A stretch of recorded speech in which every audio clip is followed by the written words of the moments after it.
ချို့ဆိုလို့ရှိရင်အမေတို့အဖေတို့ကဘာလို့မရှိတော့တကယ်လို့ရှိအောင်မယ်ဆိုလို့ရှိရင်အမေကိုပြုစုလှုပ်ကြွေးလို့ဖြစ်တဲ့ချမ်းသာအဖေကိုပြုစုလှုပ်ကြွေးလို့ဖြစ်တဲ့ချမ်းသာကိုဘယ်လိုမှမလုပ်အရာယူရမယ်ဒါဆင်းရဲတရားမဟုတ်ဘူးချမ်းသာတရားဟုတ်လား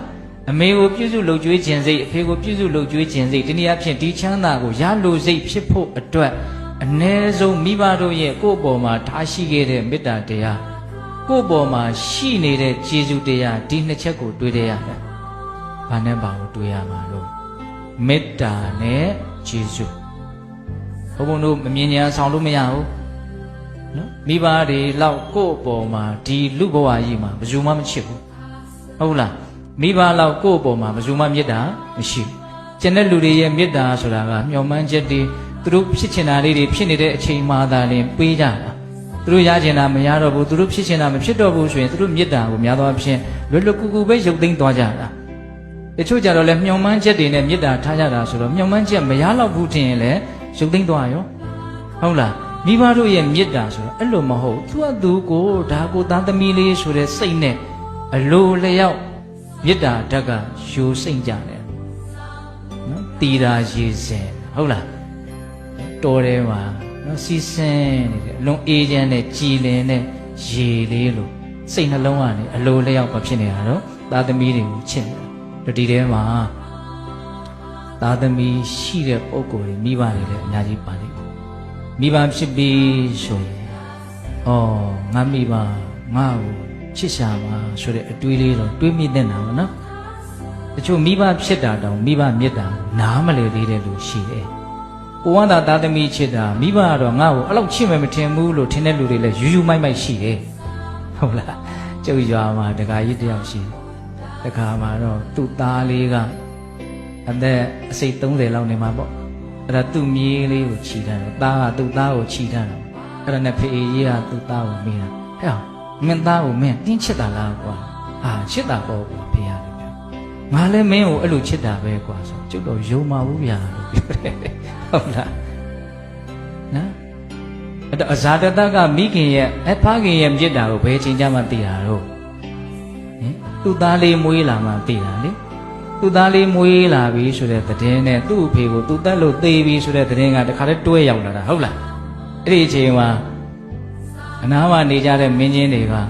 သတင်းတစ်ခုကတပြိုင်တည်းရောက်လာတာဘယ်သတင်းကိုအရင်ပို့ရမလို့မင်္ဂလာမရှိတဲ့သတင်းနောက်မှသွားကွာမင်္ဂလာရှိတဲ့သတင်းအရင်လာဆိုပြီးတော့သားလေးမွေးတဲ့သတင်းကိုအရင်ပို့တော့ဒီမေတ္တာကအယိုးကိုဖောက်ပြီးတော့ရိုးရင်းချင်စီတီတီတယ်တဲ့စာတော့အလိုလေးရေးပြရောနော်ချစ်လိုက်တာသူ့သားဇာတတကအဲ့ဒီမှာသူဘာတွေးမိလဲဆိုဩငါအဖေကလည်းငါ့ကိုအဲ့လိုချစ်မှာပဲအဖေမေတ္တာကိုသူဘာလုပ်တော့စဉ်းစားမိသွားတယ်အဲ့ဒါနဲ့ခမဲတော်ကြီးကိုအမြန်ဆုံးလွတ်စေလွတ်ဆက်ဟိုမှမရှိတော့အဲ့ဒီမှာနောက်သတင်းဝင်လာနော်ပြောချင်တာဘာတော့တချို့မိဘတွေသာသမီရှိတယ်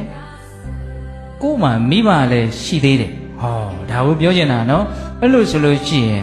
ငါသားသမီးပေါ်မှာဘလောက်ချစ်တယ်လဲဆိုတဲ့အတွေးနဲ့ငါမိဘတွေကငါ့ကိုချစ်ကြမှာဆိုတဲ့အတွေးနဲ့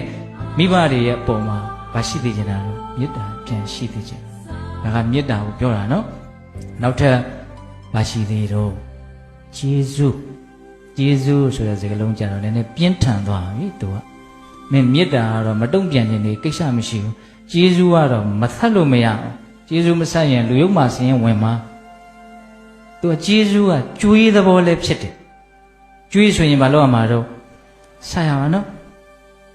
ဟိုတုန်းကဇတ်တော်တဲ့ဘုတ်ဘုံပြောဦးတာနားထောင်မှုရမလားမသိဘူးနော်ကေရာရဇတ်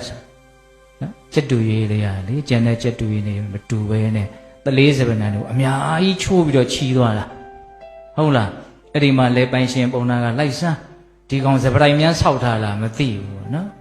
ဟိုရောက်တဲ့ခါကျတော့သူ့ကိုပဲဂယုစိုက်ပြီးတော့ထောင်ဖမ်းတယ်မိတဲ့ခါကျတော့မင်းကငါနဲ့ဘယ်ဘွားတုန်းကရန်သူတော်ခဲ့လို့ငါ့ကိုရန်ညိုးရှိလို့အဲ့လိုလုပ်နေတာလားမဟုတ်ပါဘူးတဲ့သူကကျွေးသစ်ကိုလည်းချရတယ်ကျွေးဟောင်းကိုလည်းဆက်ရတယ်ရွှေအိုးကိုလည်းမြုပ်ရတယ်ဘယ်နှချက်ပြောတော့၃ချက်နားမလဲဘူးတိဋ္ဌံပြောတဲ့စကားလူကနားမလဲဘူးဖြစ်နော်တိဋ္ဌံကပါရမီရှိတဲ့တိဋ္ဌံဖြစ်ဟုတ်လားကျွေးဟောင်းဆက်ရတယ်ဆိုတာပြောတာတော့အမေကိုအဖေကိုလှုပ်ကျွေးရ ကျွတ်တစ်ချတယ်ဆိုတာတာသမီလေးတွေကိုကျွေးရတယ်ဒီသဘောပြောတာနော်ပြီးတော့ဘာလို့သေးတော့သူကရွှေအိုးမြုပ်သေးတယ်ဆိုတာကသူကကောင်းမြတ်တဲ့အလုပ်တစ်ခုကိုလုပ်ထားခြင်းဟာအနာဂတ်မှာအရှင်ပြေဖို့အတွက်အကောင်းဆုံးယဉ်နှီးမြုပ်နှံခြင်းပဲသူကအဲဒါကြောင့်ရွှေအိုးမြုပ်တယ်လို့ပြောတာနော်တခြားသောရွှေမတော်မျိုးမတော်နော်ကြေးအိုတွေအနာတွေအဲ့ဒါတွေကိုသူကျွေးတာကိုပြောတာသဘောပေါက်ရလား